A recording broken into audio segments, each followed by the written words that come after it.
नमस्कार, आपण पाहता हिरकणी न्यूज. हिरकणी न्यूज प्रत्येक क्षण ताज्या घडामोडी आणि महत्त्वाच्या प्रत्येक बातमीसाठी नेहमी तत्पर. हुतात्मा कारखान्याच्या गोदामातील अतिरिक्त साखरेवरून गौरव नायकवडींची टीका. गेल्या 15 दिवसापासून हुतात्मा साखर कारखान्यासमोर अध्यक्ष वैभव नायकवडी यांनी कारखान्यावरील कर्ज भागवून राजीनामा द्यावा यासाठी सभासद शेतकरी यांनी किरण नायकवडी, गौरव आणि केदार नायकवडी यांच्या नेतृत्वाखालील ठिय्या आंदोलन सुरू केलं आहे. यामध्ये आता आरोप प्रत्यारोपांच्या फैरी झडत आहेत.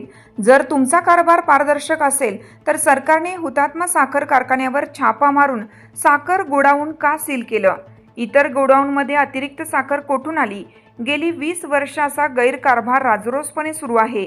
याचे उत्तर वैभव काका यांनी सभासद शेतकऱ्यांना द्यावे, असे आवाहन गौरव नायकवडी यांनी आयोजित केलेल्या पत्रकार बैठकीत केले.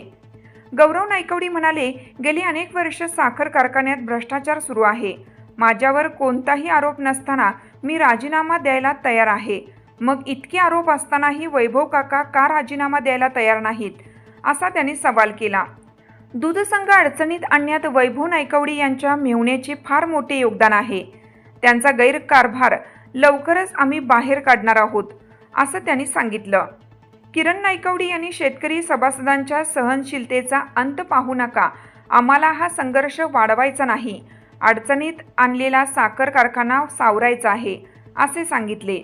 तर चर्चेमधून प्रश्न सुटणार आहेत, तरीसुद्धा काही गोष्टींचा खुलासा करावाच लागेल, असं सांगितलं. या आरोपांना वैभव नायकवडी यांनी प्रत्युत्तर दिले. ज्यांना हुतात्मा दूध संघ 4 वर्ष चालवता आला नाही, त्यांनी हुतात्मा साखर कारखाना चालवण्याची स्वप्ने पाहू नयेत.